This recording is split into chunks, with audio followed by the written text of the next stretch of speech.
From the heart of Dubai, where tomorrow is being built today, to the world. Welcome to the CTO Show with Mehmet. Here, we redefine technology and reimagine possibilities.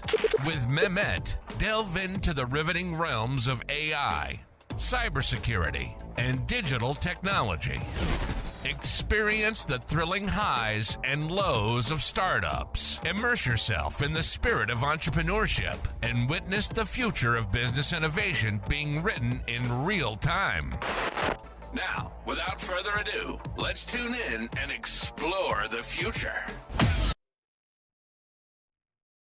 Hello and welcome back to a new episode of the CTO Show with Mehmet. Today, I'm very pleased to have Hemant with me on the show. Hemant joining me from New York. Hemant, the way I like to do it is I let my guests introduce themselves because I believe, this is the best way to do it. So the stage is yours. Thank you, Mehmet. Everybody, welcome to the show. I am excited to be here and chat, ideas, innovations, insights with Mehmet. My name is Hemant Varshney. I'm the CEO and founder of DigiCom. DigiCom is a growth marketing agency where we predominantly work with venture-backed startups, and our goal is to help them grow through digital channels. Great. Thank you very much for being here, Hemant. Like my first natural question would be, what attracted you to the field of marketing and what attracted you also to work with startups daily? Sure. I think that's a great question. What got me into marketing? So, this might sound funny, but watching YouTube videos, maybe like 15, 16 years ago, I watched, I was basically given a project and I built a website. Then I started running ads. And the way I started learning about ads was through YouTube. Watched, Mhm. I watched some content creators back then, learned how to navigate the platforms and, uh, what I specifically love about marketing, because it is so, it is a very wide field, a lot of different,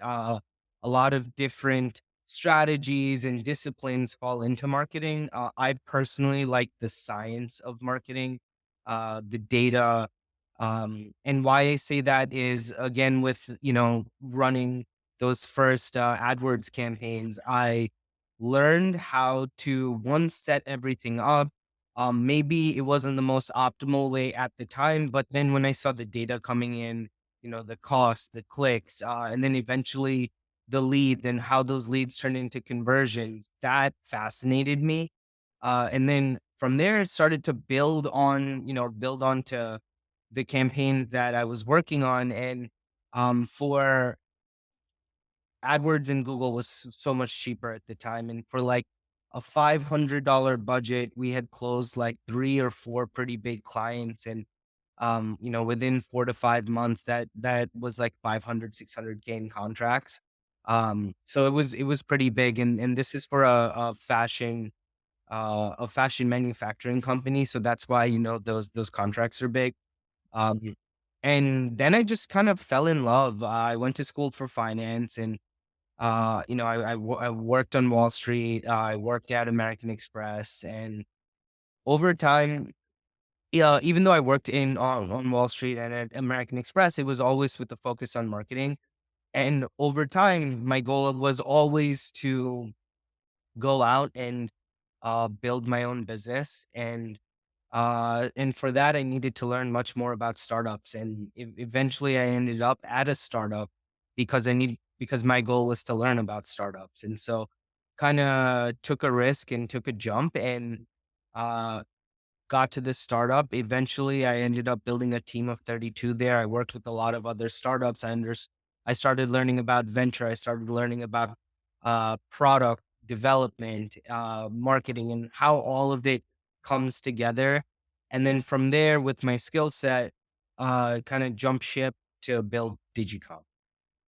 That's great story, I would say, Hemant. Now, you mentioned a couple of things about the Google AdWords and so on. So how nowadays, the landscape have changed since, when you started it. And what are you seeing, I would say, the better or let's say, because, when you are in startup, also you need something fast as well. So what are you seeing, or when are you seeing the fast, I would say affordable channels for startups to start exploring nowadays? Sure. For clients that are typically starting off and depending on their product or service, we like to recommend running on Google, Facebook, and then depending on the type, if it's a D2C company, maybe you want to get on Amazon. Any of those three platforms are great to start off. And the reason why is because you can trust the data. And when I say that is when you're running Facebook campaigns and you're focusing on conversions, the Facebook algorithm does a really good job of finding real users that are on the platform to drive traffic for you to understand click-through rate, conversion rate, CPMs, your cost to acquire. Um, and then similarly with Google, there's usually high intent, right? When someone's searching for, even if it's like pizza near me, there's intent to purchase. So the data from there, it's usually very rich. There's a lot of bot traffic that goes on, but what I've found through running different analysis is time on site, bounce rate, number of pages visited from these sources tend to be much higher than other sources. So you can take the learnings from these platforms and then start to apply them to other ad platforms, which maybe don't have the best traffic or don't have the best intent of traffic, but uh, you can build a base strategy and then move that over into other platforms. That's logical, I would say.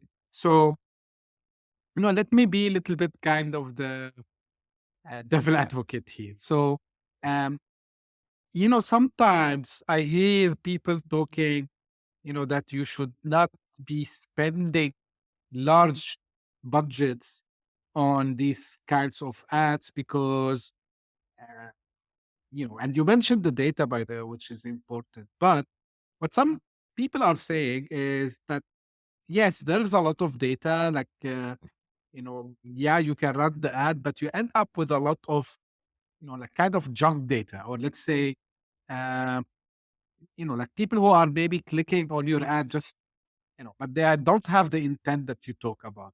So, now how important, in your opinion, first, like, is this true? And second thing, if it is true, what are some of the, I would say the homework that they need to do in order to avoid being trapped in such situation? I mean, from a startup team perspective. Sure. So one thing we do is we audit a lot of accounts. Before we take on new business, we audit our the potential partner's account because we want to understand if we are able to hit their goals. Because all of our partners have goals. The goal, especially in 2023, is profitability. It's not growth at all costs anymore. And like a few years ago, it was. And so we audit these accounts, and oftentimes we will find that uh, the previous consultant or maybe agency or the partner that is in house, they're running something called traffic campaigns. There are different types of algorithms that are leveraged in each of the platforms. There's traffic, which essentially is going out to find people that are most likely to click on an ad. And that doesn't mean click through to your landing page. That means click on an ad. So like the ad, leave a comment Hmm. to the profile page, send a message. Any of these other button clicks, uh, the algorithm will focus on people to, essentially find these users. And so let's say there are 100 users, right? At any given time, maybe there's 10, 5 or 15%, like say 5 to 15% of users, depending on the type of product you have, that are in market to purchase, right? So Hmm. link click campaign, we are just sending ads to all 100 people. And the Hmm. issue with that is not all 100 people are qualified to purchase. And so the important thing to do is when you're setting up these campaigns is you're setting up a conversion campaign. And the conversion campaign, what you're doing is you have to have your pixels set up. You have to have your tracking set up, any API set up. And then what these ad platforms will start to do is, okay, of the 100 people, we know based on the signal intents that we've seen with other users, say it's 15%, so 15 people are in market. Let's only serve ads to these 15 people that are in. Hmm. They're much more likely to purchase. And the difference in performance, it's pretty drastic. Now, to go target the 15 people, it's going to cost more, right? Maybe we go from $1 a click to $3 a click. However, on traffic campaigns, we might have seen over a 2-week period, 0 conversions, maybe 1 conversions. But now that we've shifted our focus to purchases, or leads, or whatever it is that the KPI the startup is going after. Um, Now that we've shifted towards that conversion campaign, we're seeing 3 purchases, 4 purchases. We're seeing revenue come back in. Um, and over time, our goal is to bring down that cost to acquire customers. So a lot of that is testing, understanding what messaging is working, what type of creative is working. Do these users convert on Instagram? Do they convert on Facebook? Um, Hmm. Process of elimination, what we like to call trim out the fat. We remove all of the attributes that don't lead to conversion. Eventually, we'll end up with campaigns and understandings of these styles of creative work. Maybe it's red background with the use of luxury and a picture of the product in the center, targeting on Instagram, and then also a video works. And that's how we start to, leverage the data to yield more and more conversions at a cheaper cost. That's amazing. So I can understand from you, Hemant, like the basic for you is data. And I like, this because I come from a technical background and nothing can, um, you know, of course, you need to do your own testings first, but of course, the data will validate later on. So I can see, you put a lot of effort on analyzing the data, which is amazing. Now, by nature, startups, whether they are B2B, B2C, whatever space they are, even D2C, I would say, they aim for rapid growth, right? So, and they become more demanding. So, how do you manage, the scalability between, these startups coming for, more results and maybe they have more products now or more services without, compromising on the quality? How do you manage this? Sure. So towards the end of each month or beginning of the subsequent months, we're asking our partners, this month, what is very important for you? Do you need growth? Do you need efficiency? Typically, in most circumstances, if you're going from a $6,000 budget to $100,000 budget, you're going to get one or the other.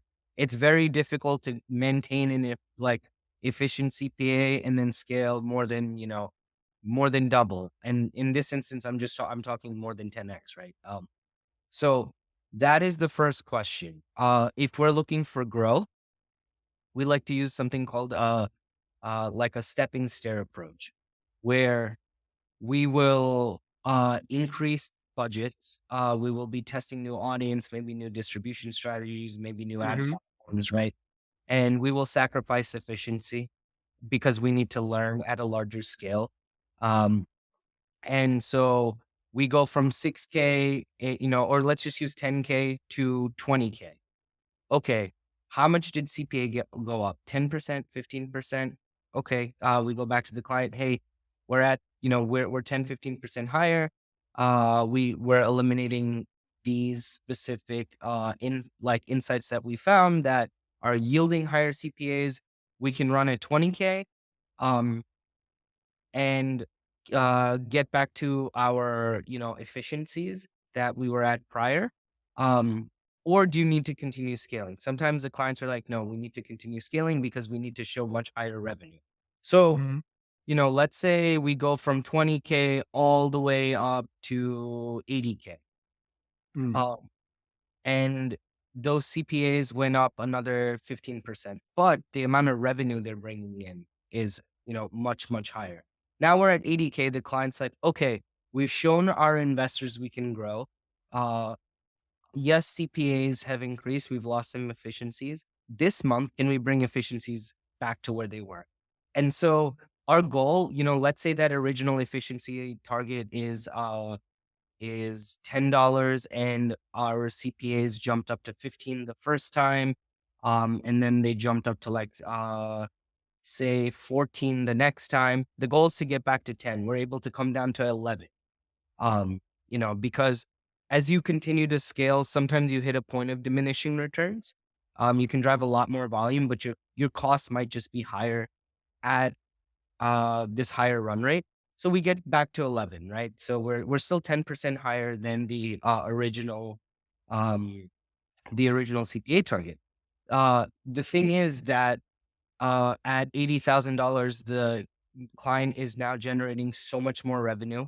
Um, and based on specific ROAS targets, maybe we've increased their AOV. So people are buying two products or three different products instead of one.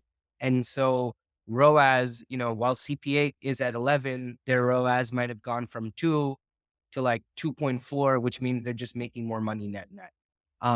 And so a lot of the journey as we're scaling and ensuring we have quality, a lot of it is understanding what your client needs, and talking to them as you're scaling through. We have dashboards our clients are looking at to understand their business efficiency metrics. As we're scaling, we're meeting with our client once, twice, maybe even 3 times a week to go over some of the changes we're making. So it's very much like a lockstep. You know what we're doing and we know what you're doing. Um, Growth together. Our clients aren't going to allow us to scale to like 10x or 15x if they're not making money. Mm-hmm. That makes sense to me. Now, but while you were talking, and I see, the energy, Hemant. Like, yeah, it's very obvious you love what you do, which I like. When I see people passionate about it. Um, Maybe it's a little bit a strange question, but it popped into my head. Of course, like, as an agency, you work with different clients, and whenever you get a request, you need to understand. But what are the type of startups that actually you get so excited about, and you say, yes, this is the kind of client that I want to work? Sure. For me personally, I love, okay, this is this is gonna be a funny answer, but clients that are in travel, I love to travel. Hmm. Clients that are in food, I would say I'm a foodie, have to make sure I'm going to the gym constantly, or working out so I'm not putting on pounds, but yes, definitely a foodie. Um, and then other clients that are solving for in like in actual issue, as in we're not just selling products to sell products. Um, so like maybe like cosmetic brands, right? That is helping children. And I know this is funny when I say cosmetics and children, but there might be or there are, young kids out there where they're seeing like mom, putting on makeup. Oh, I want to wear makeup too. And so what type of brands are providing makeup kits that are healthy for kids, right? So and there's a partner we're working with that specifically focuses on, moms and babies, and all of their products are paraben free. It's healthy. They're Sephora brand. Now on the flip side, there are other partners where it's like destigmatizing menopause, right? Helping women through their menopause journey because it's not spoken about enough, and creating a product line which it's not medication. You don't have to go to a doctor. They're products that are healthy that can help people. Like companies like that are changing our world, for what I think is the better, because they're creating products that are helping people over, you know, um, some like duplicated product that you can sell on Amazon. And it's more innovative. And those partners also excite me very much. That's great to hear also as well. Um, like also what I noticed, Hemant, is also you have kind of passion for making sure the profitability of your customer, which is great. Now, from your own experience, like what are, I would say, some of the approaches that you can or hints you can share Yep. with, not only startups, like even maybe small businesses to keep a healthy, as we call it, profit and loss, P&L, Yeah. while maintaining this growth. Yeah. Okay. So first, it starts with understanding your product margins.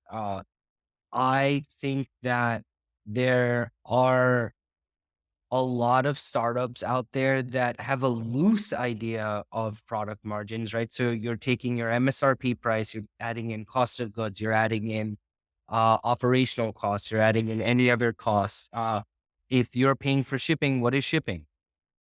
Okay, after you deduct those costs, if there are no other costs, what is left over? That's your margin on the product. Um, Typically for a lot of brands, if your product margin is or your cost of goods and operationals, your expenses are 50% or less of MSRP, right? Mhm, So you're selling a product for $10, your all your costs baked in if it's $5 or below. Um, at a 2 ROAS, you break even, and if it's uh below $5, say it's $4, at a 2 ROAS, you're making money. And that is a very important thing to understand for a lot of partners, because you might have a product where on the first purchase you break even, but you might have a high customer return rate where on future orders you're making money. The goal, from a digital point of view, is at the very least to break even.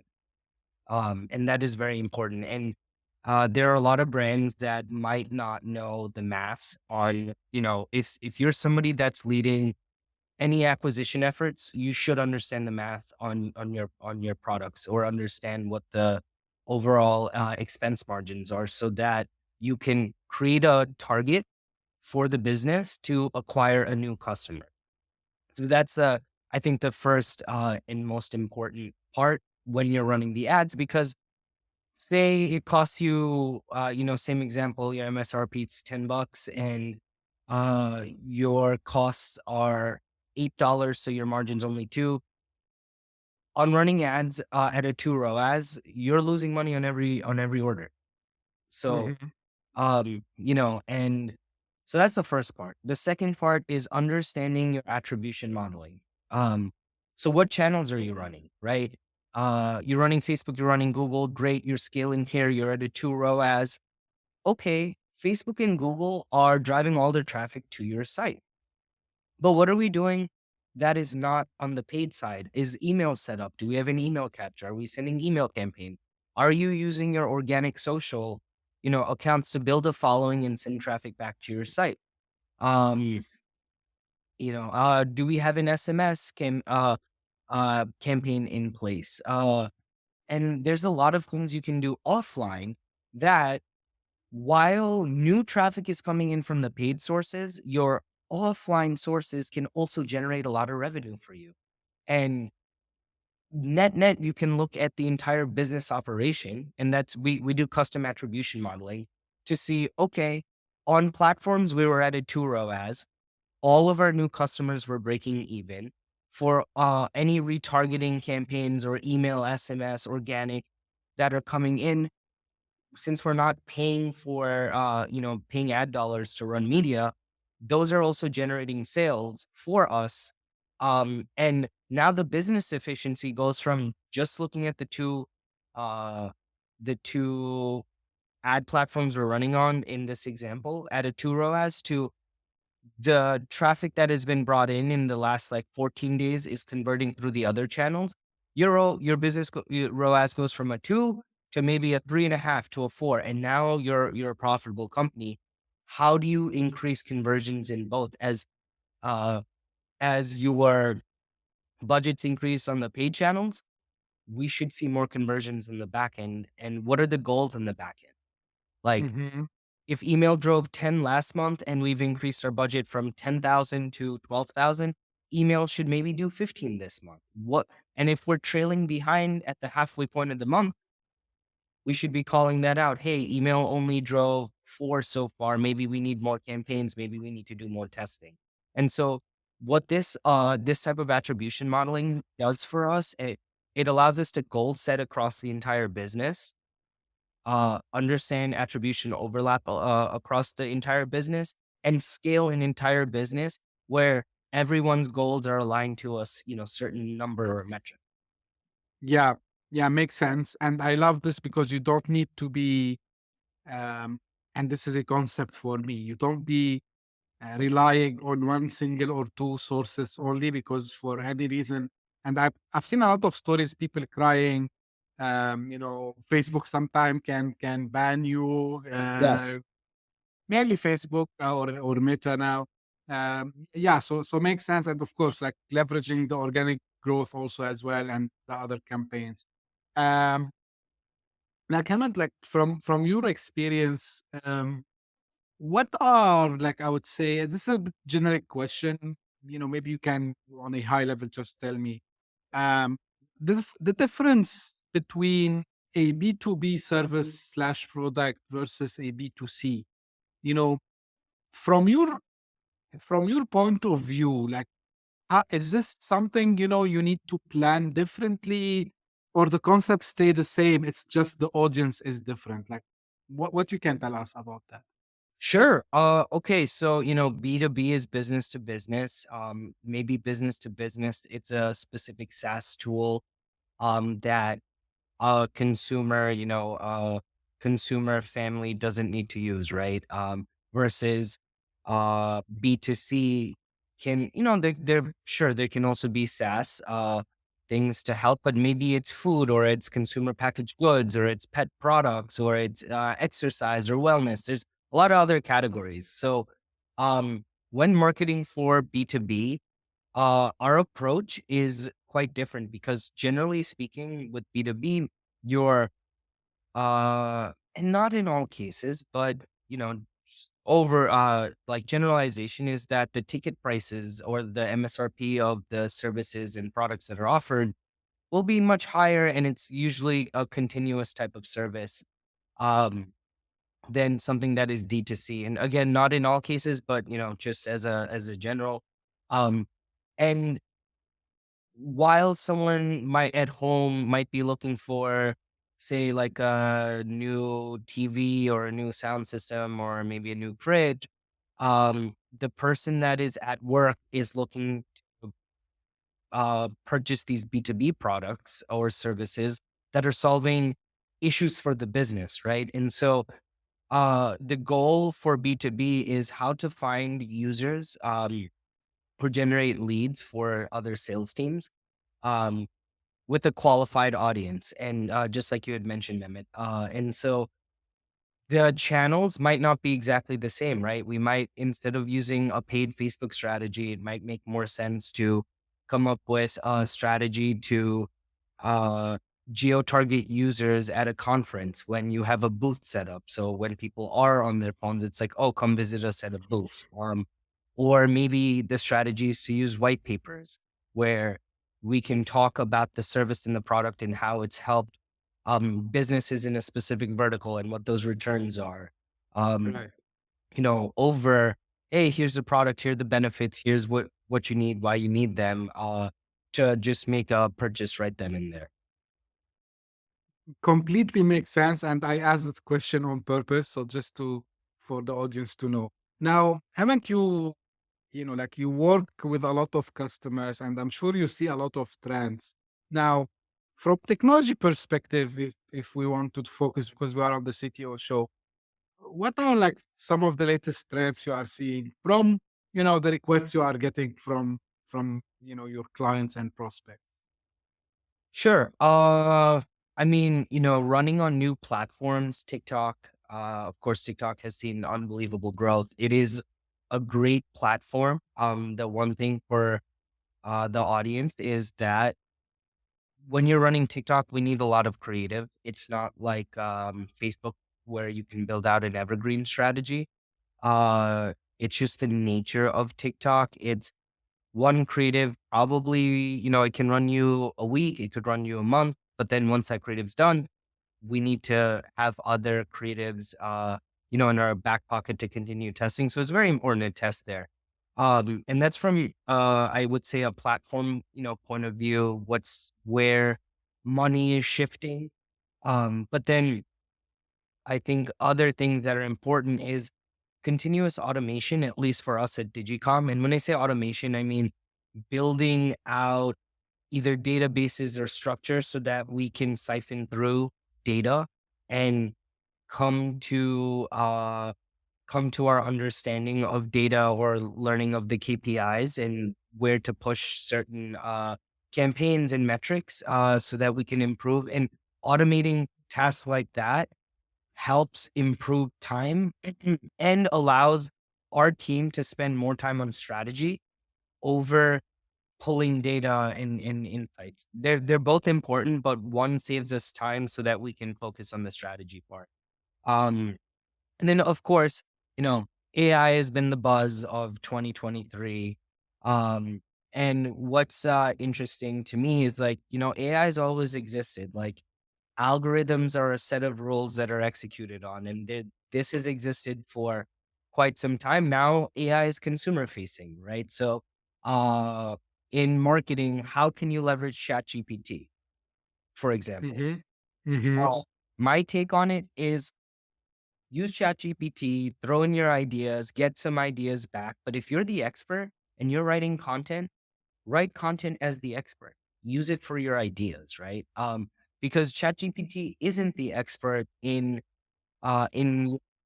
field. It might be in medicine. It might be in wellness. It like, a lot of business owners, and maybe you don't like the business owner or the founder doesn't have the time or the C-level team, but there can be somebody on your team that has the time to kind of create these content pieces, which you're getting just high level ideas. And then it's like, oh, this is a great idea. Here's what we know about it. And here's the passion in writing it. And here's the information we can provide. Right.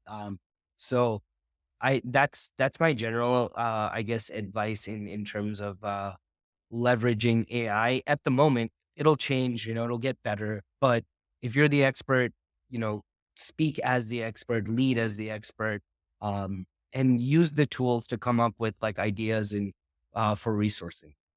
That's great.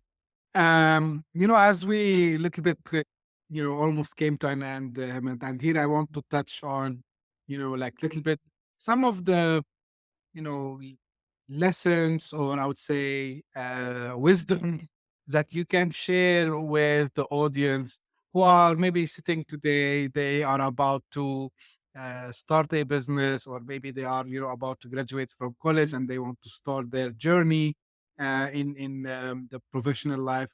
So you've done, like honestly, it's a great job, and great journey, I would say, what you have built. So what are the advices? What you can tell fellow entrepreneurs today? Okay. Entrepreneurship is it's not an easy road. It will be lonely at a lot of points, and that's okay. My recommendation is test and learn. Like, if you are going to go out there and you're like, hey, I have a hypothesis, this is the product that will sell. Great. Start, create the product, get feedback from people that are not just your friends and family. First get friends and family, but then go out and ask other people as you're building this product and the roadmap and what to do. And then look at your data. If you have a hypothesis and you test the hypothesis to see if it works, if it doesn't work, it's okay. Keep going. Because that's how a lot of technology is built. It's uh it's created for one reason, only for the founding team to figure out, oh, users are using it for this other reason. And then, there's a big pivot moment. Um, so yeah, just, I would say keep going. And, if you're going to fail fast, turn around, pivot, and then keep going. Great advice. I would say I also am a believer in just going out, try. I don't call it fail. I would say learn fast. Yes. Right. So, Hemant, this is a traditional thing that I started to do recently also. Was there anything you wish that we have discussed or a certain question that you wished I have asked you? And feel free to answer it or add your notes on that. Uh, I think the questions that you asked me have been great, and I hope that the answers I provided are able to help entrepreneurs and folks in their startup journey, or you know uh, folks graduating from college kind of understand some of the landscape. I think maybe okay. Maybe I have one. So Sure. to if you're trying to learn something and you feel that you might not necessarily have the answers at the moment, that's okay. There are platforms like YouTube that got me started on this journey, and there's a lot of free content out there. Yes, they're the reels that you're seeing, on on Instagram, and videos you're seeing on TikTok. But really, if you're looking to get into a field and get a better understanding of uh, different fields or strategies or information, just do a quick YouTube search and watch a couple of videos, and see if things like interest you, or if there's strategies you can leverage. Great. Great great advice. I believe, YouTube is a huge library, I would say. Yeah, of course, you need to do the right search, find the right content. But yeah, it's the biggest university in the world, maybe. Yes, exactly. A lot of things, even when, just to add to your point, Heman, um, when I wanted to start this podcasting journey, of course, I come from technical background. I know, the behind the scenes that they say from technical perspective, right? What I need to have. But of course, I needed to see how I can do, and I'm still learning, by the way, how I can do better audio, how I can do better video, how I can enhance even my speaking, I would say, skill. So it's all it's available on YouTube actually if you search for it. Or for example, if you want to learn anything, as you said, like any topic, YouTube is a very good place to start. And of course, you can then later, if you want to advance, reach out to some cohort or, something like Udemy and these kinds of platforms. So I 100% agree with you.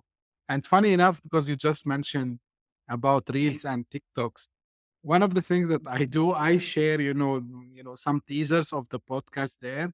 And people, they said, yeah, but people there, they are not, for such kind of, serious. I said, okay, that's okay.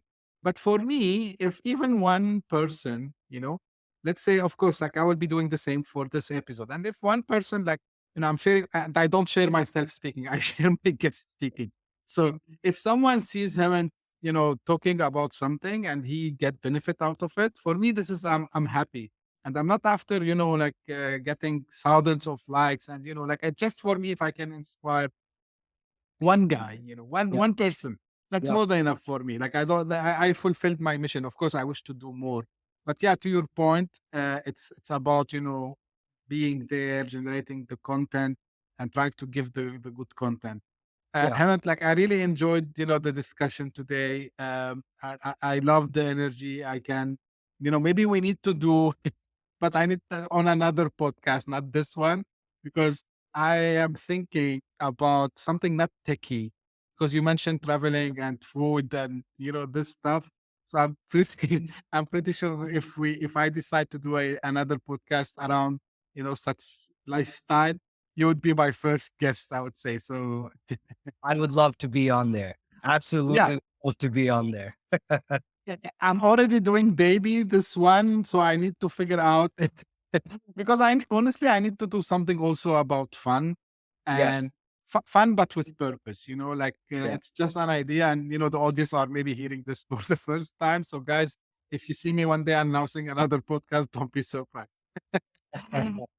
Great. Thank you, Hemant, very much for being on the show today. I really appreciate the time, as I said. And for the audience, they know by the time now that, guys, keep the feedback coming.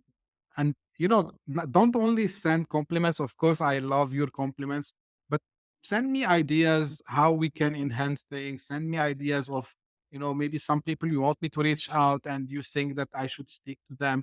Or if yourself, you have a great idea, you are a startup founder, or maybe, like you have an experience and it doesn't have to be really related to tech.